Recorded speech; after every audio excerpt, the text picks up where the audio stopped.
কৃষ্ণ। এই মন্দিরটা 900 বছর পুরনো। এটা হচ্ছে রাধা বল্লভ মন্দির। এটা গুপ্ত বৃন্দাবন নামে পরিচিত। এই মন্দিরটি বিশ্বকর্মা এক রাতে বানিয়েছিল। যাদব বেণীধর সিংহ উনি যখন মুসলমানের রাজত্বকালে ওনার রাজা সেই মুসলমান রাজার কর্মচারী ছিলেন, তো উনি প্রতিদিন দেখতেন যে ওনার বিছানা জল দিয়ে ভিজে যেত। তো একদিন সেই রাধাবল্লভ বললেন যে তুমি আমাকে এখান থেকে স্থানান্তরিত করো। তো উনি এখানে এই কৃষ্ণনগরে নিয়ে এসেছিলেন, খানাকুল কৃষ্ণনগরে। তারপরে তিনি এই বিগ্রহ প্রতিষ্ঠা করেন।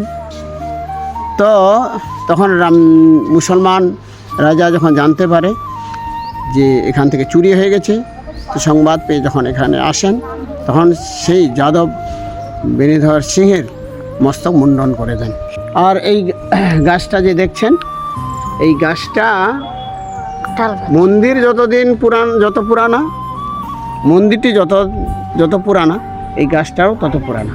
এই গাছের প্রতি অভিশাপ রয়েছে যে এই কাঁঠাল গাছে কাঁঠাল ধরে না, এঁচড় হওয়ার আগেই ফেটে পড়ে যায়।